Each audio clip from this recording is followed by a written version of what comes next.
Una trinchera pròpia.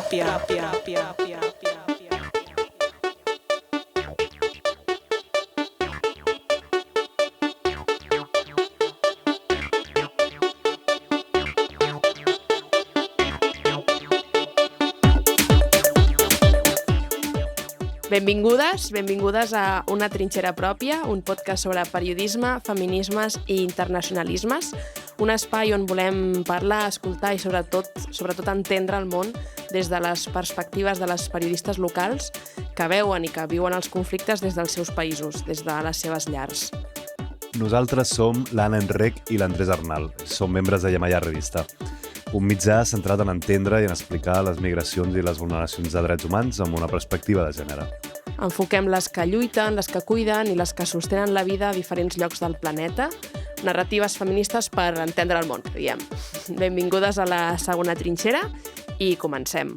Donde se está viviendo desde hace algún tiempo una situación de violencia muy grave, muy fuerte y que está afectando a muchos ámbitos de la vida nacional. En este caso hablamos de las escuelas, al ámbito educativo, que se está viendo también fuertemente afectado por la violencia de las pandillas generado allí en la capital de esta nación. Te hablo de Puerto Príncipe.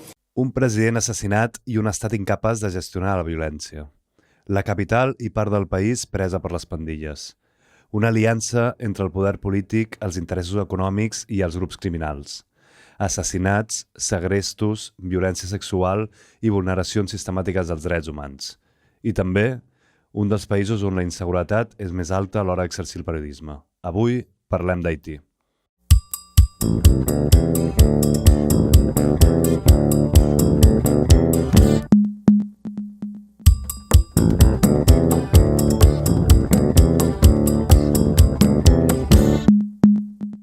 Com estàs, Anna? Bé, molt bé. Amb ganes d'aprofundir en Haití, però sobretot de posar la lupa a totes les resistències i resiliències de la població haitiana entre tants titulars alarmants.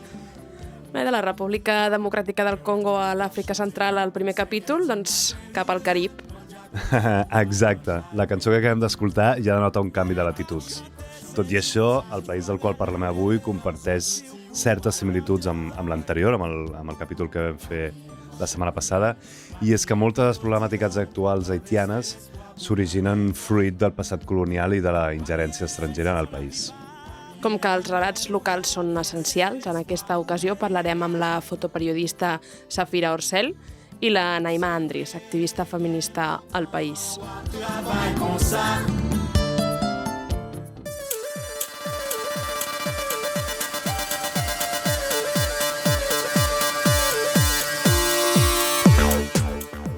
Durant els últims anys, les pandilles d'Haití han aconseguit passar de tenir un control territorial, a tenir també un domini social, econòmic i també polític. El seu poder és tan elevat que fins i tot han aconseguit enderrocar un primer ministre i obligar-lo a renunciar al seu càrrec. Una societat que viu sota el règim de la por imposat per més de 200 grups criminals que es disputen al territori. S'estima que aquestes bandes controlen el 80% de Puerto Príncipe, la capital. Tot això no seria possible sense la impunitat de les autoritats i sense una coalició existent entre aquests grups, una part de la classe política i el sector privat. Les persones que viuen sota el domini territorial dels grups criminals estan supeditades a pràctiques de violència extremes en molts d'aquests barris. Parlem d'assassinats i segrestos indiscriminats, de violència sexual sistemàtica i també casos d'esclavitud sexual durant setmanes a dones i nenes. Però abans d'entrar més en l'actualitat, fem una pinzellada d'algunes dades que contextualitzin més. Andrés? Ja saps que a mi això de les dades m'agrada. Bé, com dèiem, Haití és un país situat a una illa del Carib anomenada La Espanyola, que comparteix amb un altre país, que en aquest cas és la República Dominicana.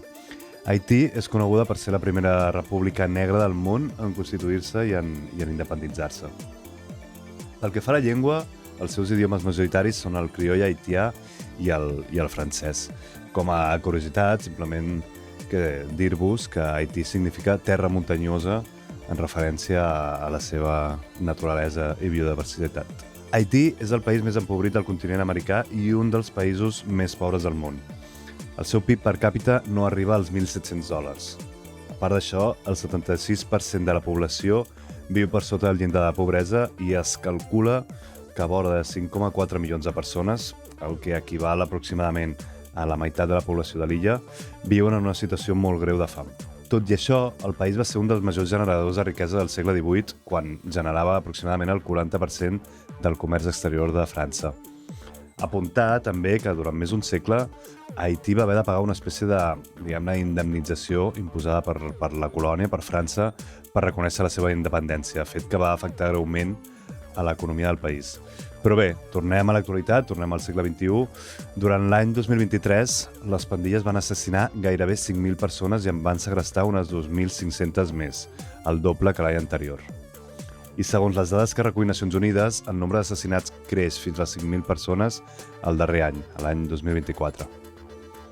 Com a conseqüència de tota aquesta violència, segons l'Organització Internacional per les Migracions, la OIM, hi ha 1 milió de persones desplaçades internament, a les quals s'ha de sumar gairebé 1 milió més que s'han vist obligades a marxar del país.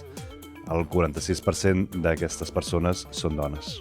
L'any 2024, les pandilles haitianes van agafar el control de la capital i van aconseguir la renúncia forçada, com dèiem abans, del primer ministre, i ara el país es troba en una greu crisi humanitària i política. L'origen més recent d'aquesta crisi es remunta al juliol del 2021 amb l'assassinat del president Jovenel Moïse a mans de mercenaris colombians. Segons una investigació del New York Times, Moïse estava preparant una espècie de llista amb els polítics i empresaris vinculats al narcotràfic per denunciar-los als Estats Units i per entregar-los a les autoritats americanes. L'assassinat del president Moïse va deixar un buit de poder al país i les pandilles ho van aprofitar per augmentar el seu control sobre gairebé bona part del territori. Moïse va ser substituït pel seu primer ministre en funcions, Ariel Henry, qui no comptava amb prou legitimitat per governar i, per tant, no hi havia un lideratge que fos efectiu, no? I que aconseguís estabilitzar el país. I amb aquest escenari tan turbulent, arribem a principis del 2024, quan les pandilles ja havien paralitzat per complet la capital, Port-au-Prince, i els atacs contra comissaries de policia, hospitals, contra barris i infraestructures essencials, com ports i carreteres, interrompien la vida quotidiana de tota la ciutadania en un ambient de caos i de por. Reclusos con heridas de bala y trozos de ropa manchados de sangre esparcidos por el recinto. Estas son las secuelas de un ataque a la mayor cárcel de Haití por parte de grupos armados el sábado por la noche, lo que provocó una fuga masiva de reclusos. México, Canadá, España, Francia o República Dominicana son algunos de los países que han anunciado el cierre de sus embajadas en Haití. Esto debido a la violencia que se registra en las calles del país, lo que ha llevado a las autoridades haitianas a declarar el estado de emergencia y el toque de queda. La situació a Haití és de cataclisme. Així de contundent ho ha dit l'alt comissionat de les Nacions Unides pels Drets Humans, després que en els últims 3 mesos la violència als carrers hagi deixat un balanç de més de 1.500 morts. Haití ha esdevingut una trampa pels seus prop de 12 milions d'habitants, un carreró sense sortida pel tancament de totes les fronteres amb l'únic país que en té, la República Dominicana. A finals de febrer d'aquell mateix any es va produir un esclat de violència que va suposar un nou punt d'inflexió al país. L'ofensiva que van perpetrar les pandilles va venir donada per 2 fets. En primer lloc, Ariel Henry, que governava de manera interina des de l'any 2021, havia anunciat que 3 anys enrere que deixaria el poder a principis d'aquell mes de febrer. I no només no el va deixar, sinó que va dir que les eleccions serien a l'agost del 2025.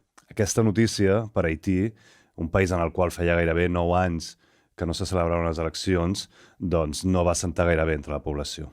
El segon fet que va fer que les pandilles augmentessin la seva ofensiva va ser que el president es trobava a Kènia negociant el desplegament d'una missió internacional en el marc de les Nacions Unides, encapçalada pel mateix país, per Kènia, i això volia dir portar a Haití tropes estrangeres, en aquest cas de Kènia, especialitzades i amb els recursos per acabar amb els grups criminals. Hi va haver una onada d'assassinats, la sala al Palau Presidencial, una altra sala a la presó més gran del país, a comissaries, a institucions públiques. L'esclat de violència va culminar amb l'ocupació i el bloqueig de l'aeroport, que, òbviament, va suposar l'aïllament del país a la resta del món i, a la vegada, va impedir que Henry tornés a la illa. Finalment, 6 dies després, la coalició de pandilles Vive Ensemble vivint junts en la llengua criolla haitiana, va forçar el president Henry a presentar la seva dimissió des de Puerto Rico sota l'amenaça que, si no complia, desencadenarien una guerra civil al país, Haití, i des de llavors que un Consell Presidencial de Transició intenta, sense gaire èxit, a posar fre al poder que han guanyat les pandilles.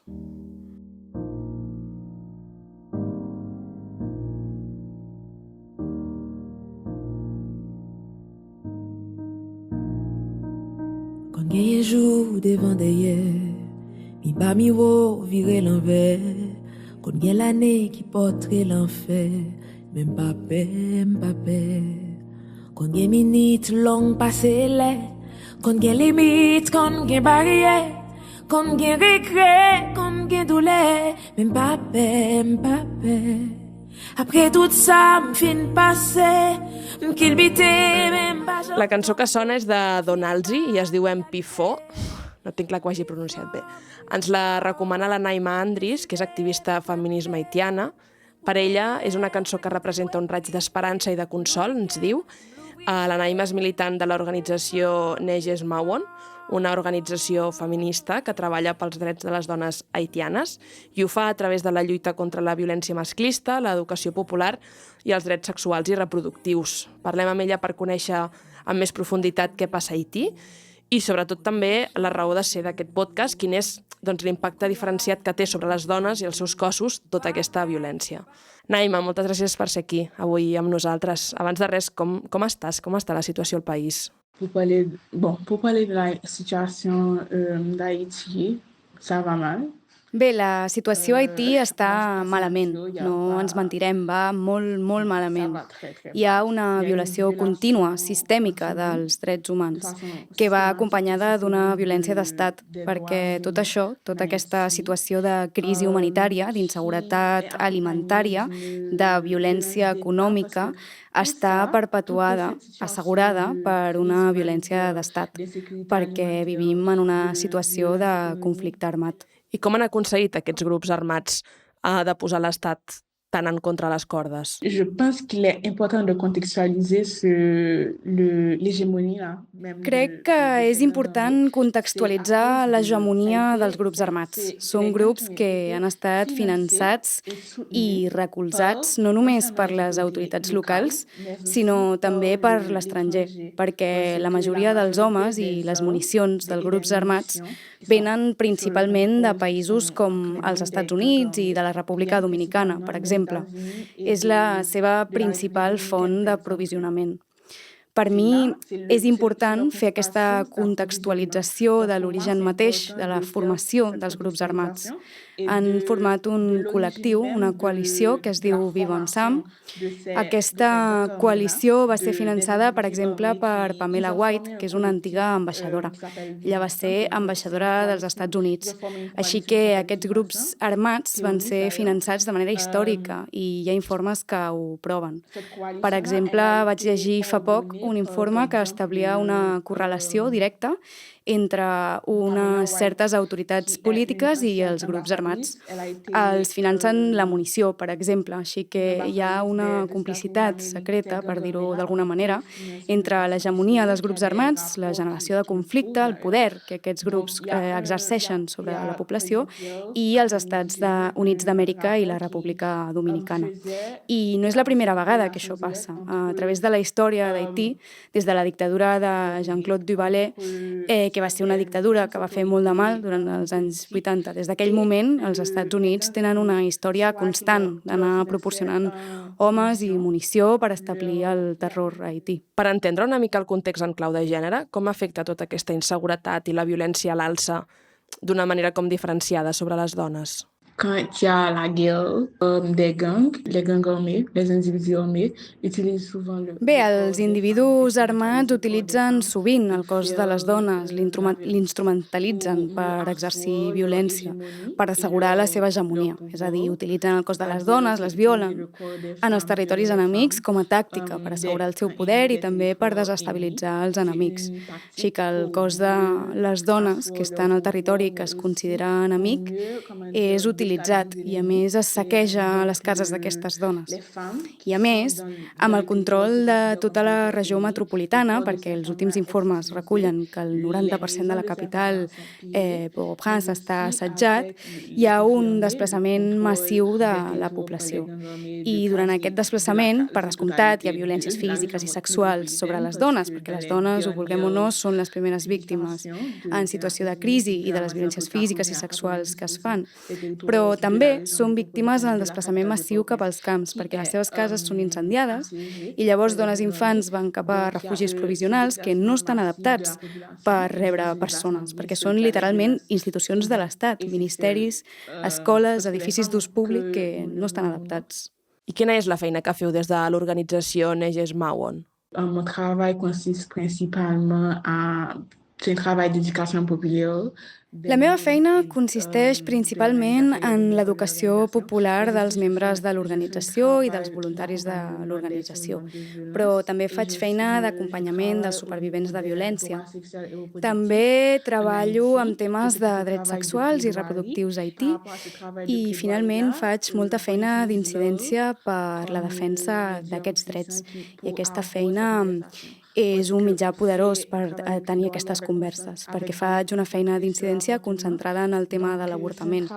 I és una feina difícil, perquè l'avortament a Haití es considera com un acte criminal.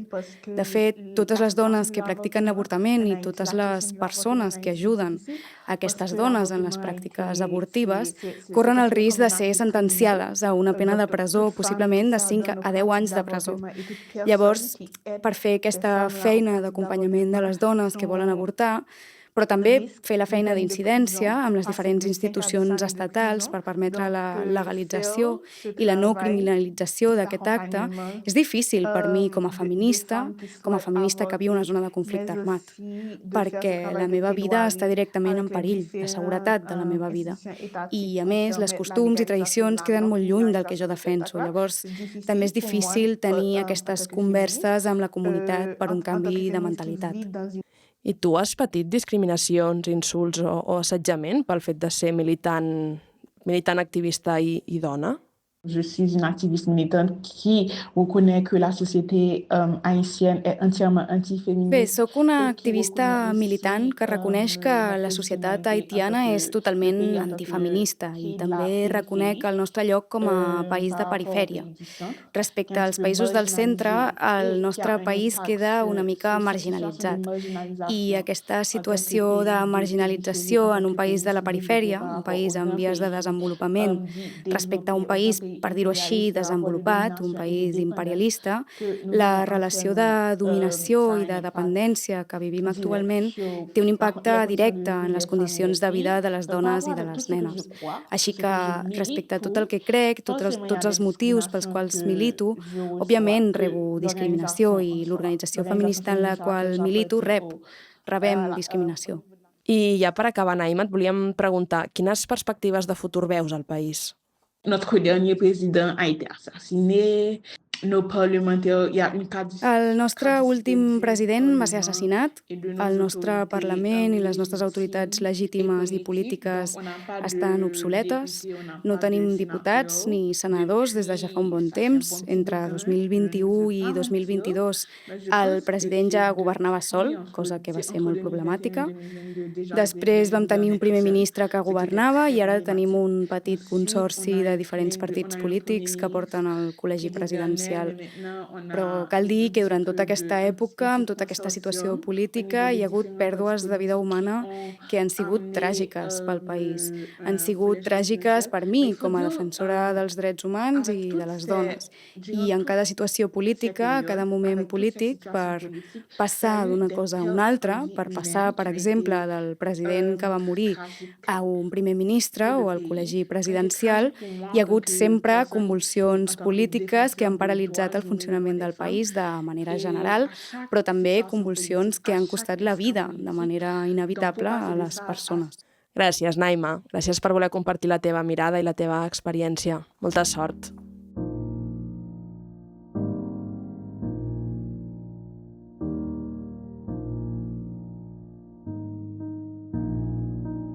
Quand il y a jour devant d'ailleurs, Mi pa mi wo vire l'envers. Kon gen l'année qui porte l'enfer. Même pas paix. Kon gen minute long passé lè. Kon gen limite, kon gen barrière. Kon gen regret, kon gen douleur. Même pas paix. Après tout ça, m'fin passé. M'kilbite, même pas j'en tombe. M'fini par réaliser. M'pi fort. M'décider, m'kwe m'vle. Pour mener rêve, mais quand il doit arriver, m'louvri kem, m'louvri j'aime. M'pi fort.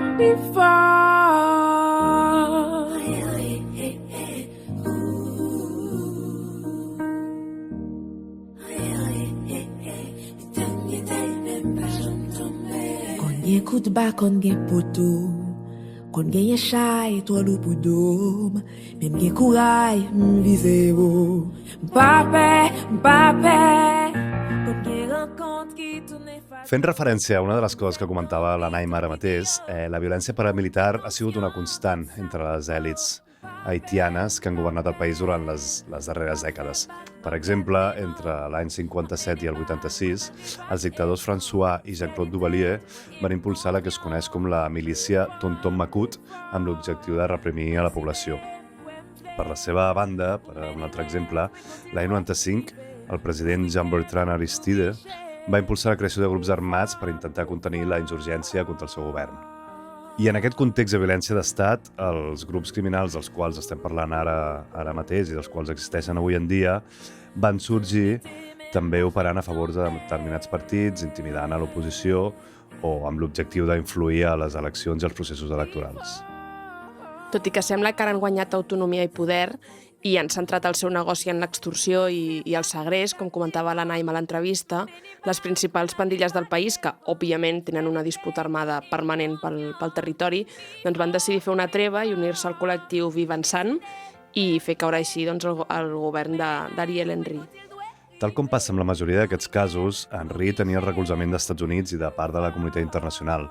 De fet, es va deixar palès que dins de certa classe política i econòmica del país hi havia un interès de derrocar Henry, perquè si no, consideraven, s'aferraria al poder per sempre.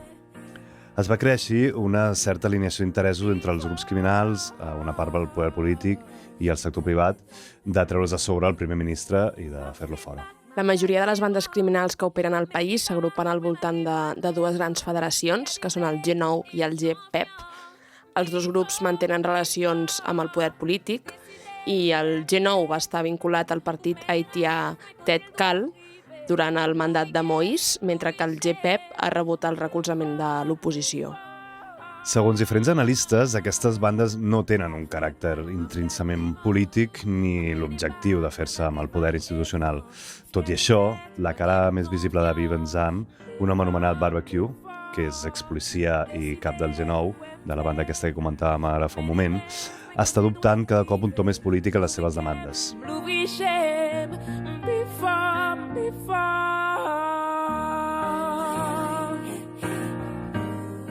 Per posar un exemple més concret, el poder d'aquests grups arriba a tal punt que una de les pandilles, la de Barbecue, controla el 75% de les entrades d'hidrocarburs al país. Què vol dir això? Que les empreses privades i els actors públics que necessiten els hidrocarburs per fer engegar el país, per fer-lo funcionar, doncs paguen a aquestes bandes criminals milions de dòlars anuals per poder traslladar la benzina fora del port. Viure a Port-au-Prince ara mateix sembla gairebé impossible i com no podia ser d'una altra manera, doncs no fos cas, a les nenes i a les dones se'ls multipliquen les violències que reben en situacions de conflicte, perquè més enllà de patir totes aquestes violències que hem parlat fins ara, doncs elles també es veuen afectades per la violència sexual utilitzada com una arma de guerra. Les bandes criminals utilitzen la violència contra els seus cossos com una eina com d'intimidació i de control de les comunitats, i les nenes pateixen atacs quan es dirigeixen a les escoles, ja sigui al carrer o també a l'interior de les seves cases. I les supervivents, a més, acostumen a ser estigmatitzades per les mateixes comunitats. I això doncs, fa que se les dissuadeixi, no?, de denunciar o de buscar ajuda quan això passa.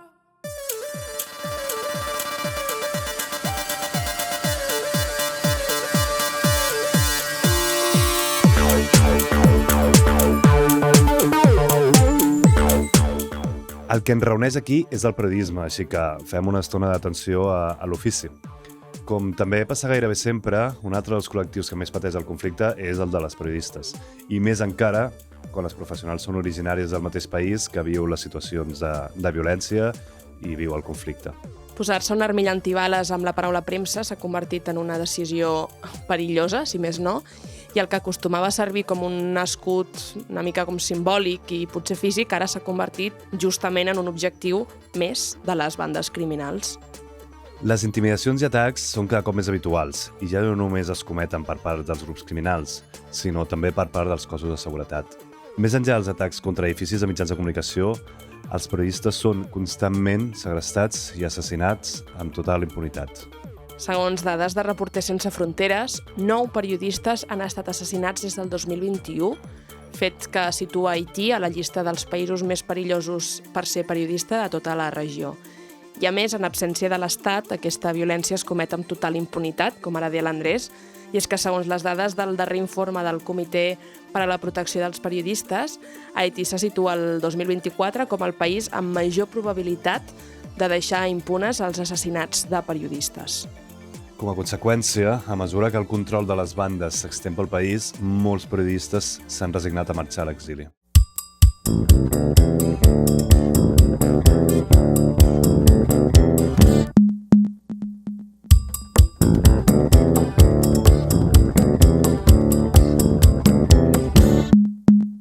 Per aprofundir una mica més sobre el context de l'exercici del periodisme i més concretament sobre les dones periodistes haitianes, parlem amb la Safira Orcel. Ella és fotoperiodista freelance a Puerto Príncipe i fins fa poc treballava al Times d'Haití, un dels principals mitjans del país. Benvinguda, Safira. Moltes gràcies per ser una trinxera pròpia. Com estàs? Ça va. Actuellement, je suis à Port-au-Prince, la capitale d'Haïti. Estic bé. Actualment estic a Port-au-Prince, la capital d'Haití, i en aquest mateix moment s'està fent una manifestació aquí a la capital. La manifestació ha estat presidida per un policia i s'està manifestant contra la inseguretat i la inestabilitat política, a més de la invasió dels grups armats a la capital. I com a fotoperiodista que ets, com creus que la fotografia pot complementar o no el periodisme per explicar realitats o fins i tot conflictes a través de les imatges? Beaucoup de choses. La fotografia peut apporter beaucoup de choses aux journalistes. La fotografia pot aportar moltes coses al periodisme. Aquests últims anys hi ha molts fotoperiodistes a Haití que fan servir la fotografia per explicar les seves vivències, la seva vida quotidiana, i això ens dona una millor percepció de la realitat. La gent espera les nostres fotos, vol veure els moments que capturem. Així que crec que la fotografia juga un paper important en el periodisme avui dia. Com és per tu ser periodista en una zona de conflicte com Haití? Com t'afecta personalment com a periodista, com a dona periodista i local? Dans mon métier, oui, parfois, lorsque je couvre des manifestations... En el meu ofici una mica m'afecta, sí. Quan cobreixo manifestacions em trobo amb gent que m'amenaça. Em diuen, ei, vés en compte, per què em fas fotos? Sé on vius i et vindré a buscar si veig que publiques les meves fotos. Així que estic acostumada a aquesta mena de comentaris i d'arguments. Jo faig la meva feina i m'és igual. Si tu estàs en el meu camp de visió, jo faig fotos. I no seré responsable si la foto es publica. Si no volies que et fes una foto, podies quedar-te a casa teva. Jo només faig la meva feina. I, Safira, t'has vist mai obligada a autocensurar-te per protegir-te? Et puis, il y a des photos aussi que je ne publie pas. Hi ha fotos que j'ai choisi Hi ha fotos que no publico. Hi ha fotos que jo mateixa trio no publicar per no posar-me en perill. De vegades, quan hi ha conflictes entre els homes armats i la policia, una foto et pot posar en perill. Llavors depèn del moment. Si captures homes armats barallant-se amb la policia, és segur que rebràs amenaces perquè no es publiqui. I si es publica, rebràs amenaces segur. Se t'acudeixen més exemples en aquest sentit? En effet, il existe un vrai. Ça, c'est une menace. No sé si heu sentit parlar del fotoperiodista Vladimir Leganyeur. Ell va anar a una zona vermella i des del 2018 fins avui no sabem res d'ell. I conec fotoperiodistes que van fotografiar algunes persones rellevants i han hagut d'abandonar el país per protegir les seves vides i les de les seves famílies. El podcast es diu Una trinxera pròpia, una referència a Virginia Woolf, un espai on explicar el món des de les narratives feministes i les perspectives són diverses. Quina és la teva trinxera? Je crois que pour trouver ma voie, avec l'espoir... L'esperança. Com que he de treballar, continuo tenint objectius en relació amb la meva carrera. I trobo la meva veu a través dels objectius que m'he fixat. Aquesta feina, la meva carrera. Almenys espero que torni la calma al país. Espero que tot torni a ser com abans i pugui continuar treballant en la meva carrera, en els meus estudis, en tot el que faig. També m'agradaria dir que Haití no és només la capital, Port-au-Prince. Haití no és només la inestabilitat política que ens corroeix. Haití és molt més que tot això. Són els 10 departaments, Haití és la vida al camp, són les coses bones, la nostra cultura, la tradició, les coses que apreciem. Això és Haití. És un país preciós, amb platges precioses, el menjar és realment extraordinari. A Haití no només hi ha conflicte i guerra, també hi ha vida. Moltes gràcies, Safira. Gràcies per participar a l'episodi, per compartir amb nosaltres la teva feina i per compartir el teu dia a dia a Haití. Ens seguim llegint i escoltant. J'espère vous voir, je ne sais pas dans combien de temps, mais j'espère Ha sigut un plaer. Espero que ens veiem i que no sigui l'últim podcast.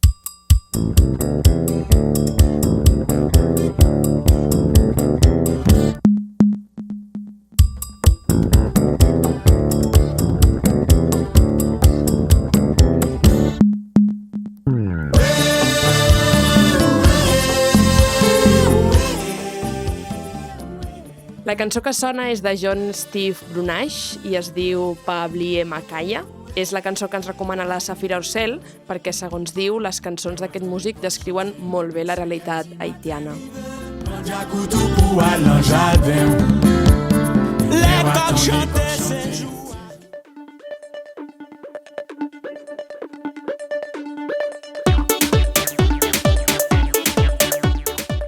Sens dubte ens quedem amb les paraules de la Safira, que ha dit que a Haití no només hi ha conflicte i guerra, sinó que també hi ha vida. Bé, doncs, arribem fins aquí amb el segon programa. Esperem que us hagi agradat i ens escoltem a la següent trinxera. Això és Una trinxera pròpia, un podcast sobre periodisme, feminismes i internacionalismes de IMI Revista, amb el suport de l'Institut Català Internacional per la Pau i la col·laboració de Sonic Arts. Ens sentim a la propera. Salut!